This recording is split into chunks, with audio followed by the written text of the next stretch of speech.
Yohanes bab 14. Janganlah resah hatimu, percayalah kepada Allah dan percayalah juga kepadaku.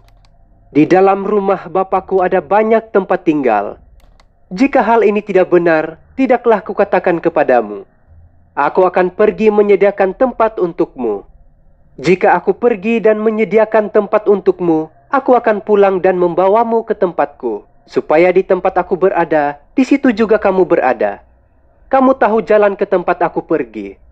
Thomas berkata kepada Yesus, Tuhan, kami tidak tahu kemana engkau pergi. Bagaimana kami mungkin tahu jalan ke sana? Yesus menjawab, Akulah jalan, kebenaran dan hidup. Tiada seorang pun datang kepada Bapa kecuali melaluiku. Dengan mengenalku, kamu mengenal Bapakku juga. Mulai sekarang kamu mengenalnya, malah sudah pun melihatnya. Filipus berkata kepada Yesus, Tuhan, tunjukkanlah Bapa kepada kami, supaya puaslah hati kami. Yesus menjawab, Sekian lama aku bersama kamu semua, belum lagi kau kenal aku, Filipus? Sesiapa yang telah melihatku, telah melihat Bapa. Mengapa kamu berkata, tunjukkanlah Bapa kepada kami? Filipus, tidakkah kamu percaya bahwa aku di dalam Bapa dan Bapa di dalamku? Segala yang kukatakan kepadamu bukanlah daripadaku, tetapi daripada Bapa yang tinggal di dalamku yang melakukan semua pekerjaan itu. Percayalah kepadaku bahwa aku di dalam Bapa dan Bapa di dalamku. Kalaupun kamu tidak percaya akan apa yang kukatakan, percayalah kepadaku karena apa yang telah kulakukan. Sesungguhnya, aku berkata kepadamu, sesiapa yang percaya kepadaku akan melakukan apa yang kulakukan. Malah pekerjaan lebih besar lagi, kerana aku pergi kepada Bapa. Apa sahaja yang kamu minta dengan namaku, aku akan melakukannya supaya kemuliaan Bapa ternyata melalui anaknya. Apa sahaja yang kamu minta daripadaku dengan namaku, akan kulakukan. Jika kamu mengasihiku, kamu akan mematuhi perintah-perintahku. Aku akan memohon kepada Bapa, dan Bapa akan mengurniaimu penolong yang akan menyertaimu selama-lamanya. Penolong itu roh kebenaran. Dunia tidak dapat menerimanya, kerana tidak dapat melihat atau mengenalnya. Tetapi kamu mengenalnya, kerana dia tetap di dalammu dan akan ada di dalam dirimu.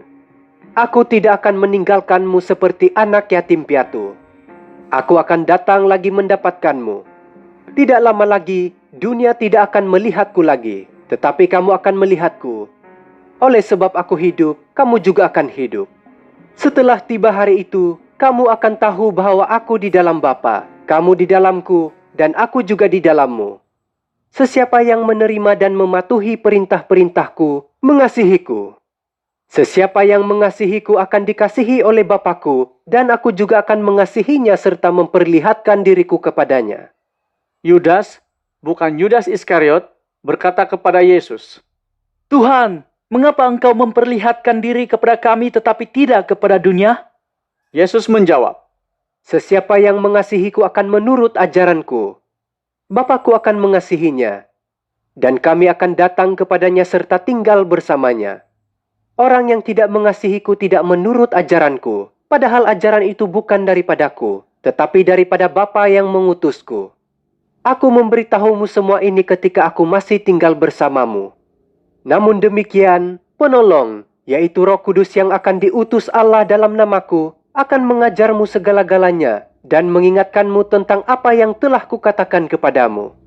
Sejahtera ku tinggalkan bagimu, sejahtera ku sendiri ku berikan kepadamu. Apa yang kuberikan kepadamu bukan seperti yang disogokkan oleh dunia. Janganlah resah hatimu dan janganlah takut. Kamu telah mendengar aku berkata, Aku akan pergi tetapi aku akan datang lagi mendapatkanmu. Sekiranya kamu mengasihiku, kamu akan gembira bahwa aku pergi kepada Bapa, kerana Bapa lebih besar daripadaku.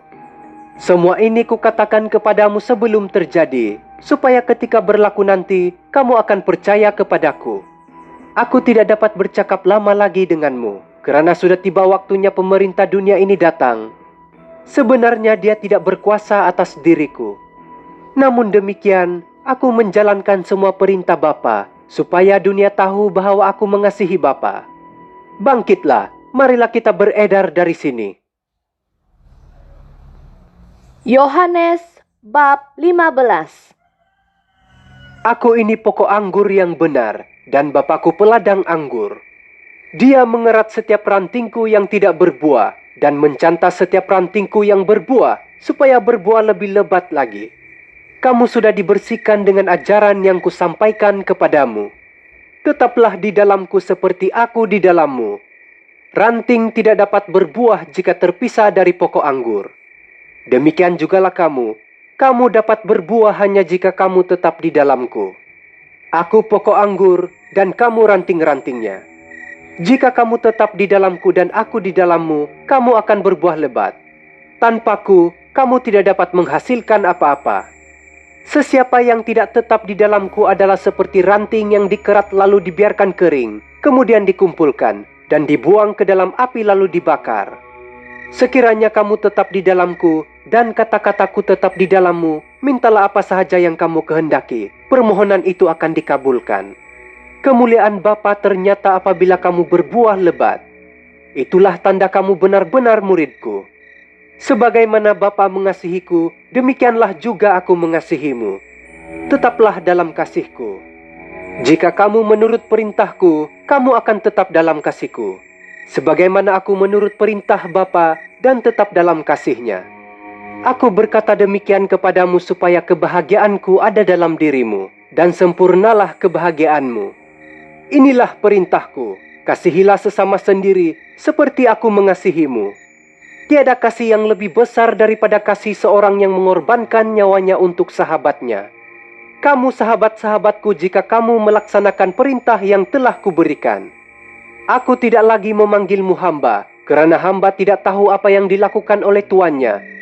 Aku memanggilmu sahabat-sahabatku, karena segala perkara yang kudengar daripada Bapakku telah kuberitahu kepadamu. Bukan kamu yang memilihku, tetapi aku yang memilihmu, dan menyuruhmu berbuah lebat, dan buahmu itu haruslah kekal. Maka apa sahaja yang kamu minta dalam namaku, Bapa akan mengurniakannya kepadamu. Inilah perintahku kepadamu, kasihilah sesama sendiri. Jika dunia membencimu, ketahuilah, dunia telah membenciku terlebih dahulu. Andainya kamu milik dunia, maka dunia akan mengasihimu seperti kepunyaannya sendiri. Tetapi aku telah memilihmu, dan kamu bukan lagi milik dunia. Maka itulah dunia membencimu. Ingatlah apa yang telah kukatakan kepadamu. Seorang hamba tidak lebih besar daripada tuannya. Jika mereka menganiayaku, mereka akan menganiayamu juga. Jika mereka menurut kata-kataku, mereka akan menurut kata-katamu juga. Semua itu akan dilakukan mereka terhadapmu, karena namaku, dan mereka tidak mengenal Dia yang mengutusku. Kalaulah aku tidak datang dan bercakap kepada mereka, tidaklah mereka berdosa. Tetapi sekarang mereka tidak mempunyai alasan bagi dosa mereka. Sesiapa yang membenciku, membenci Bapakku juga. Sekiranya aku tidak melakukan perkara-perkara yang belum pernah dilakukan orang di hadapan mata mereka, mereka tidaklah berdosa. Tetapi mereka telah melihat sendiri apa yang kulakukan, dan mereka tetap membenciku dan Bapakku. Hal ini semestinya begitu, supaya berlaku apa yang tersurat dalam Taurat mereka. Mereka membenciku tanpa alasan. Apabila penolong, roh kebenaran daripada Bapa yang kuutus kepadamu datang, Dia akan bersaksi tentangku. Kamu juga akan bersaksi tentangku, kerana kamu semua bersamaku dari mula lagi. Yohanes bab 16. Semua ini kukatakan kepadamu supaya kamu tidak sesat. Mereka akan menyingkirkanmu daripada Saumaa. Masanya akan tiba ketika semua orang yang membunuhmu menganggap bahwa dengan berbuat demikian, dia mengabdi kepada Allah. Perkara ini akan dilakukan oleh mereka, kerana mereka belum mengenal baik Bapa maupun aku. Semua ini kukatakan kepadamu supaya ketika berlaku nanti, kamu akan ingat bahwa aku sudah pun memberitahumu. Aku tidak memberitahumu dari mulanya lagi, karena aku masih bersamamu. Tetapi sekarang aku akan pergi kepada Dia yang mengutusku. Tiada seorang pun antaramu bertanya, kemana engkau hendak pergi? Sekarang hatimu bersedih, kerana aku telah memberitahu perkara ini kepadamu. Apa yang kukatakan kepadamu ini benar. Untuk kepentinganmu, baiklah aku pergi. Selagi aku tidak pergi, penolong itu tidak akan datang kepadamu. Jika aku pergi, aku akan mengutusnya kepadamu. Setelah dia datang nanti, dia akan menginsafkan dunia tentang dosa, perbenaran, dan penghakiman. Tentang dosa karena mereka tidak percaya kepadaku. Tentang perbenaran karena aku akan pergi kepada Bapa dan kamu tidak akan melihatku lagi. Dan tentang penghakiman karena pemerintah dunia ini telah dihakimi. Ada banyak lagi yang ingin kukatakan kepadamu, tetapi kamu belum berupaya menerimanya. Tetapi apabila dia, yaitu Roh kebenaran datang, dia akan membimbingmu ke arah segala kebenaran. Roh itu tidak akan mengatakan sesuatu menurut kehendaknya sendiri. Dia akan menyampaikan apa yang didengarnya dan memberitahumu apa yang akan terjadi. Roh itu akan memuliakanku, karena dia akan menerima apa yang berasal daripadaku dan menyatakannya kepadamu. Segala milik Bapakku, milikku juga. Maka itulah kukatakan bahwa dia akan menerima apa yang berasal daripadaku dan menyatakannya kepadamu. Yesus berkata, Tidak lama lagi, kamu tidak akan melihatku dan tidak lama kemudian, kamu akan melihatku. sebilangan murid Yesus tertanya-tanya sesama sendiri. Apakah maksud katanya? Tidak lama lagi, kamu tidak akan melihatku, dan tidak lama kemudian, kamu akan melihatku. Dia juga berkata, aku akan pergi kepada Bapa. Mereka berkata, Apakah maksud? Tidak lama lagi. Kami tidak faham arti kata-katanya. Yesus tahu bahwa mereka ingin bertanya kepadanya. Lalu katanya kepada mereka, Tadi aku berkata, tidak lama lagi kamu tidak akan melihatku, dan tidak lama kemudian kamu akan melihatku. Adakah kamu mempersoalkan kataku itu? Sesungguhnya, aku berkata kepadamu, kamu akan menangis dan meratap, tetapi dunia akan bersukaria. Kamu akan bersedih, namun kesedihanmu akan berubah menjadi kegembiraan. Apabila seorang perempuan hendak melahirkan anak, dia menderita kesakitan karena masanya sudah tiba. Tetapi sebaik sahaja anak itu lahir, dia lupa akan penderitaannya. Dia bersukacita karena seorang anak telah lahir ke dunia. Begitulah juga kamu bersedih sekarang, tetapi aku akan menemui kamu lagi. Hatimu akan dipenuhi kegembiraan yang tidak dapat diragut oleh sesiapapun. Pada ketika itu, kamu tidak akan bertanya apa-apa lagi kepadaku. Sesungguhnya, aku berkata kepadamu, apa sahaja yang kamu minta dalam namaku, Bapa akan mengurniakannya kepadamu. Hingga saat ini, belum pernah kamu minta sesuatu dalam namaku. Mintalah, kamu akan menerimanya, dan sempurnalah kegembiraanmu. Aku telah mengatakan semua ini kepadamu secara kiasan. Tetapi akan sampai ketikanya aku tidak lagi menggunakan kiasan. Aku akan berterus terang kepadamu tentang Bapa. Pada hari itu, kamu akan meminta dalam namaku. Aku tidak berkata, aku akan meminta kepada Bapa bagi pihakmu. Bapa sendiri mengasihimu, karena kamu mengasihiku, dan percaya aku datang daripada Bapa. Aku memang berasal daripada Bapa dan datang ke dunia. Tetapi sekarang aku meninggalkan dunia ini dan pulang semula kepada Bapa. para muridnya berkata, Sekarang, barulah Tuhan bercakap terus terang, tanpa menggunakan kiasan. Sekarang kami faham bahwa Engkau mengetahui segala-galanya, dan sesiapapun tidak perlu lagi bertanya apa-apa kepadamu. Oleh itu, kami percaya bahwa Engkau datang daripada Allah. Yesus berkata kepada mereka, Percayakah kamu sekarang? Saatnya akan datang, malah sudah pun sampai, ketika kamu akan bertempiaran. Kamu akan menjaga diri masing-masing dan meninggalkan aku keseorangan. Tetapi sebenarnya aku tidaklah keseorangan, karena Bapa bersamaku. Segala ini kukatakan kepadamu, supaya kamu beroleh sejahtera di dalam aku. Di dalam dunia kamu akan menghadapi penderitaan, tetapi tegapkanlah hatimu, karena aku telah menewaskan dunia. Yohanes bab 17. Setelah itu, Yesus menengadah ke langit lalu berkata, Bapa, sudah sampailah saatnya. Muliakanlah anakmu, supaya anakmu dapat memuliakan Bapa. Engkau telah memberi anakmu kekuasaan ke atas umat manusia, supaya dia pun memberikan hidup kekal kepada setiap orang yang telah kau serahkan kepadanya. Inilah hidup kekal, yaitu mereka mengenal-Mu sebagai satu-satunya Allah yang benar dan mengenal Yesus Kristus yang Kau utus. Aku telah memuliakan-Mu di bumi ini dengan menyempurnakan kerja yang Kau amanahkan kepadaku. Bapa, muliakanlah aku sekarang dengan kemuliaan yang kumiliki bersama-Mu sebelum dunia ini diwujudkan.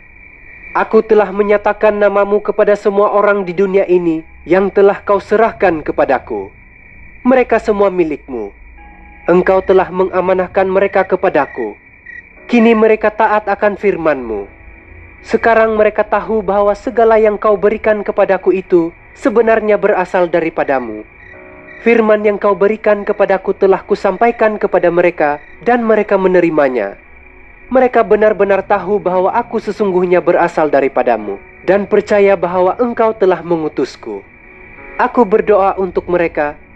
Aku tidak berdoa untuk dunia. Aku berdoa untuk orang yang telah Kau serahkan kepadaku karena mereka milik-Mu. Semua milikku, milik-Mu juga. Semua milik-Mu, milikku juga. Aku dimuliakan melalui mereka. Aku tidak lagi tinggal di dunia, sedangkan mereka masih di dunia. Aku datang kepadamu, Bapa yang Maha Suci, peliharalah mereka dengan nama-Mu, nama yang telah Kau berikan kepadaku, supaya mereka menjadi satu sebagaimana Engkau dan aku adalah satu. Sepanjang waktu aku bersama mereka, aku memelihara mereka dengan nama-Mu, nama yang Kau berikan kepadaku. Aku melindungi mereka dan tiada seorang pun binasa, kecuali anak kebinasaan itu supaya terlaksanalah apa yang tersurat dalam kitab suci. Sekarang, aku akan datang kepadamu. Semua ini kukatakan ketika aku masih di dunia, supaya kebahagiaanku dapat dialami mereka sepenuhnya. Setelah kusampaikan firman-Mu kepada mereka, dunia membenci mereka karena mereka bukan dari dunia ini, seperti aku juga bukan dari dunia ini. Aku tidak memohon-Mu untuk mengeluarkan mereka dari dunia ini. Aku memohon semoga Engkau melindungi mereka daripada si durjana. Sebagaimana aku bukan dari dunia ini, begitu jugalah mereka. Sucikanlah mereka dengan kebenaran-Mu. Firman-Mu adalah kebenaran. Aku mengutus mereka ke dunia sebagaimana Engkau mengutusku ke dunia. Demi kebaikan mereka, aku menyucikan diriku supaya mereka juga disucikan dalam kebenaran. Aku bukan berdoa untuk mereka sahaja, tetapi juga untuk semua orang yang percaya kepadaku melalui kata-kata mereka. Bapa, aku berdoa supaya mereka semua menjadi satu, sebagaimana Engkau di dalamku dan aku di dalam-Mu, dan supaya mereka juga ada di dalam kita. Dengan demikian, dunia dapat percaya bahwa Engkaulah yang telah mengutusku. Aku memberi mereka kemuliaan yang Kau berikan kepadaku, supaya mereka menjadi satu sebagaimana kita adalah satu. Aku di dalam mereka dan Engkau di dalamku, supaya mereka bersatu sepenuhnya. Dengan demikian, dunia akan tahu bahwa Engkau sebenarnya telah mengutusku, dan Engkau mengasihi mereka sebagaimana Engkau mengasihiku. Bapa, aku menghendaki mereka yang Kau serahkan kepadaku ada bersamaku di mana aku berada, supaya mereka dapat melihat kemuliaan yang Kau berikan kepadaku, karena Engkau mengasihiku ketika dunia ini belum diwujudkan lagi. Bapa yang Maha Benar, dunia tidak mengenal-Mu, namun aku mengenal-Mu, dan kesemua mereka ini tahu bahwa Engkaulah yang telah mengutusku. Aku telah menyatakan nama-Mu kepada mereka. Aku akan terus berbuat demikian, supaya kasih-Mu kepadaku bertapak kukuh dalam hati mereka, dan supaya aku di dalam mereka. Yohanes bab 18. Setelah berdoa demikian, Yesus pergi diiringi murid-muridnya ke seberang sungai Kidron. Di sana ada sebuah taman. Yesus dan murid-muridnya masuk ke taman itu. Yudas yang mengkhianati Yesus mengetahui tempat itu juga karena Yesus kerap ke situ dengan murid-muridnya. Dengan demikian, Yudas pergi ke situ membawa sepasukan askar dan sebilangan pegawai, ketua imam serta orang Farisi. Mereka membawa lantera, suluh serta senjata. Yesus mengetahui segala yang akan terjadi ke atasnya. Dia pun mendekati mereka lalu bertanya, Siapakah yang kamu cari? Mereka menjawab, Yesus orang Nazaret. Yesus berkata kepada mereka, Akulah dia. Yudas yang mengkhianati Yesus berdiri bersama mereka di situ. Apabila Yesus berkata kepada mereka, "Akulah dia," mereka semua undur lalu rebah ke tanah. Yesus bertanya lagi kepada mereka. Siapakah yang kamu cari? Mereka menjawab, Yesus orang Nazaret. Yesus berkata, Aku sudah berkata bahwa akulah dia. Kalau aku yang kamu cari, biarkanlah mereka ini pergi. dengan demikian terlaksanalah apa yang pernah dikatakannya. Tiada seorang pun yang kau serahkan kepadaku sesat. Simon Petrus yang memiliki sebilah pedang menghunusnya, lalu menetak telinga kanan hamba imam besar sehingga terputus. Nama hamba itu Malkus. Yesus berkata kepada Petrus, Sarungkan semula pedangmu. Bukankah aku mesti minum daripada cawan penderitaan yang diberikan kepadaku oleh Bapa? Setelah itu, askar-askar dengan ketua mereka dan pegawai-pegawai Yahudi menangkap dan mengikat Yesus. Mula-mula mereka membawanya ke hadapan Hanas, bapa mertua Kayafas, imam besar pada tahun itu. Kayafas yang memang dahulunya berkata kepada orang Yahudi bahwa lebih baik satu orang mati demi seluruh bangsa. Simon Petrus dan seorang murid lain ikut serta apabila Yesus dibawa pergi. Oleh sebab murid lain ini dikenali oleh imam besar, dia masuk bersama Yesus ke halaman rumah imam besar. Petrus menanti di luar di hadapan pintu. Sejurus kemudian, murid lain yang mengenal imam besar itu keluar semula, bercakap dengan hamba perempuan yang menjaga pintu, lalu membawa Petrus masuk. Kemudian hamba perempuan penjaga pintu itu berkata kepada Petrus, Bukankah kamu seorang daripada murid orang itu? Petrus menjawab, Bukan. hamba dan pegawai berdiri di situ setelah menyalakan api kerana pada masa itu hawa sejuk. Mereka sedang berdiam di situ. Petrus pun berdiri di situ dan berdiam bersama mereka. Imam besar menyoal Yesus tentang murid-muridnya dan ajarannya. Yesus menjawab, Aku sentiasa bercakap terang-terangan kepada dunia. Aku sering mengajar di Saumaah dan di Bait Suci, tempat semua orang Yahudi berhimpun. Tidak pernah kukatakan apa-apa secara rahasia. Mengapakah kamu menyoalku? Tanyalah mereka yang pernah mendengar apa yang kukatakan kepada mereka. Mereka tahu apa yang kukatakan itu. seorang pegawai di situ menampar Yesus sambil berkata, Begitukah kamu bercakap kepada seorang imam besar? Yesus berkata kepadanya, Sekiranya yang kukatakan itu salah, tunjukkanlah kepada semua orang di sini apa kesalahan itu. Tetapi kalau kata-kataku benar, mengapa kamu menamparku? Selepas itu, Hanas menyuruh orang membawa Yesus yang masih dalam keadaan terikat ke hadapan imam besar Kayafas.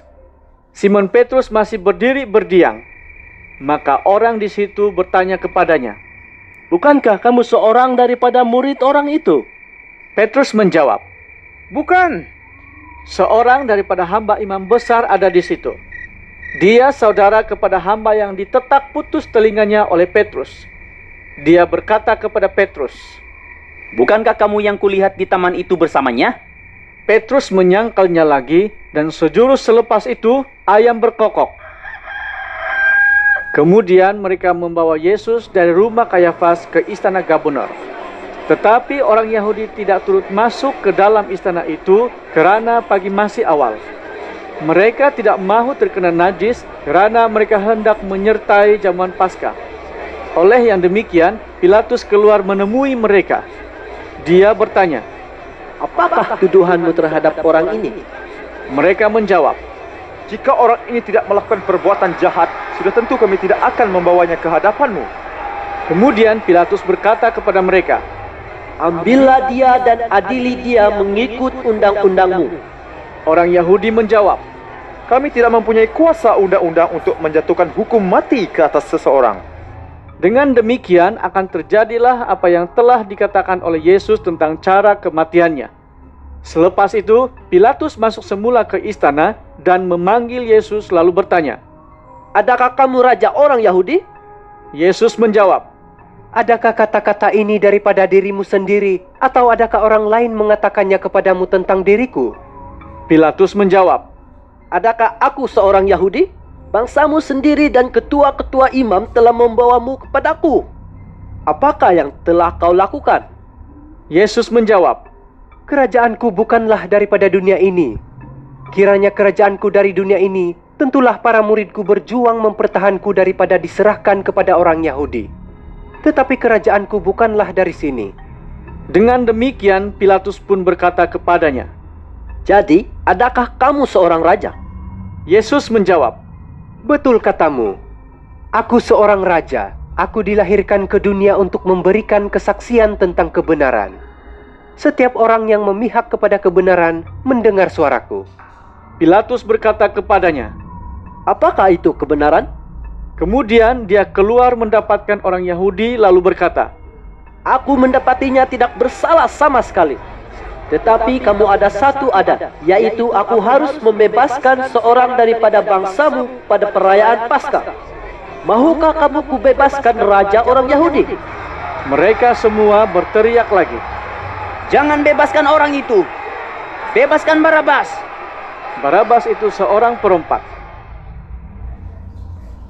Yohanes bab 19. Setelah itu, Pilatus pun membawa Yesus dan mengarahkan supaya Yesus disesah. Askar-askar menganyam mahkota daripada duri dan mengenakannya pada kepala Yesus. Kemudian mereka menyarungkan jubah berwarna ungu ke tubuhnya. Mereka datang kepadanya dan berkata, Daulat Raja orang Yahudi. lalu menamparnya. Pilatus keluar lagi dan berkata kepada mereka, Lihat, aku bawa dia kepadamu, supaya kamu tahu aku mendapati dia tidak bersalah sama sekali. Yesus pun keluar dengan memakai mahkota duri dan jubah ungu itu. Pilatus berkata kepada mereka, Lihatlah orang ini. apabila ketua-ketua imam dan pegawai-pegawai melihatnya, mereka berteriak, Salibkan dia. Salibkan dia. Pilatus berkata kepada mereka, Kamu ambil dan salibkan dia, kerana aku mendapatinya tidak bersalah sama sekali. orang Yahudi itu menjawab, Kami ada hukum, dan menurut hukum itu, dia patut dihukum mati, kerana dia mengaku dirinya anak Allah.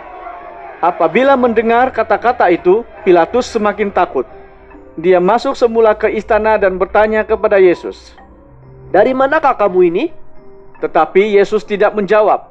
Kemudian Pilatus berkata kepadanya, Kamu tidak menjawab soalanku? Tidakkah kamu tahu aku berkuasa untuk menyalibmu atau membebaskanmu? Yesus menjawab, "Kamu tidak mungkin mempunyai kuasa langsung ke atasku, kecuali diberikan kepadamu dari atas. Maka yang menyerahkanku kepadamu itu lebih besar dosanya." Selepas itu, Pilatus coba membebaskannya, tetapi orang Yahudi berseru, Jika kamu membebaskan orang ini, kamu bukanlah sahabat Kaisar. Karena sesiapa yang mengaku dirinya raja, bercakap menentang Kaisar. Ketika Pilatus mendengar kata-kata demikian, dia pun membawa Yesus, lalu duduk di kerusi pengadilan di tempat yang disebut Laman Batu, dalam bahasa Ibrani, Gabata. Pada waktu itu, persediaan sedang dibuat untuk perayaan Paskah, kira-kira jam ke-6. Pilatus berkata kepada orang Yahudi, Lihatlah raja kamu. tetapi mereka berseru, Bawa dia pergi. Bawa dia pergi. Salibkan dia. Pilatus berkata kepada mereka, Adakah kamu mahu aku salib rajamu?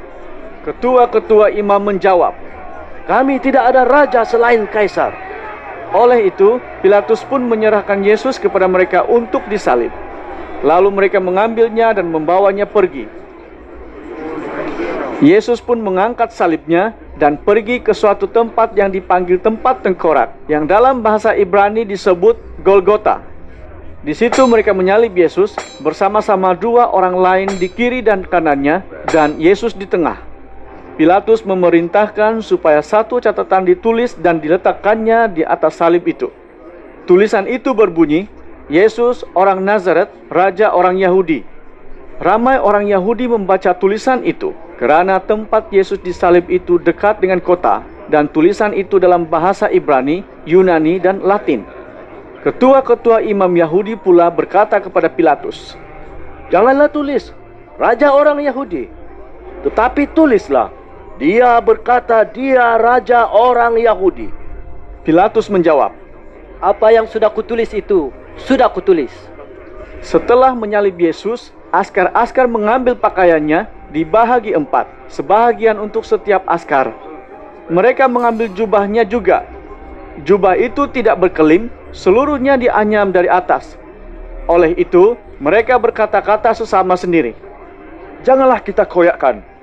Kita buang undi untuk menentukan siapa yang dapat. Dengan demikian, terlaksanalah apa yang tersurat dalam kitab suci. Mereka membagikan pakaianku antara mereka. Dan untuk mendapat jubahku, mereka membuang undi. Begitulah yang dilakukan oleh askar-askar itu. Di tepi salib Yesus berdiri ibunya dan saudara perempuan ibunya, Maria istri Klopas dan Maria Magdalena.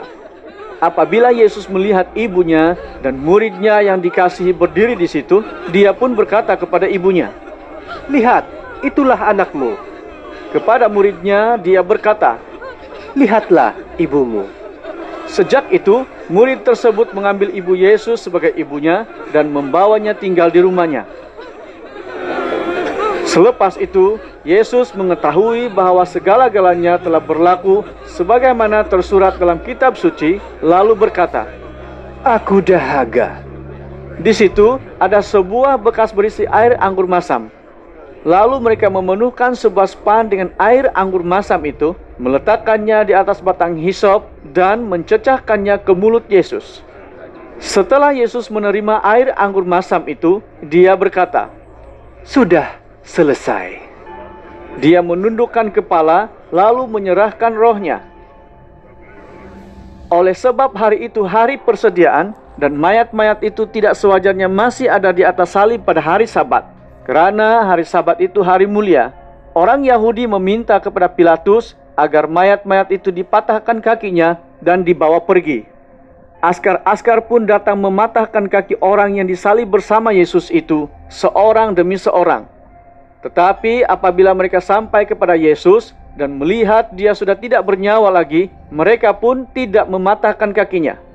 Tetapi seorang askar itu menikam rusuknya dengan lembing, lalu keluarlah darah dan air.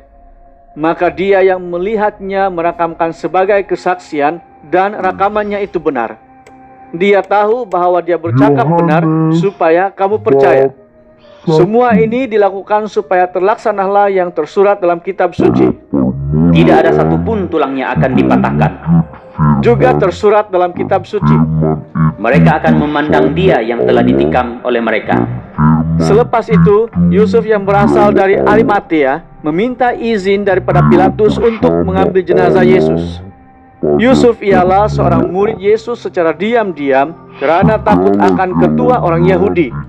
Dengan izin Pilatus, maka dia datang dan mengambil jenazah Yesus. Nikodemus yang pernah mendapatkan Yesus pada suatu malam dahulu pergi bersama Yusuf membawa ramuan mir dan gaharu sebanyak kira-kira 75 paun.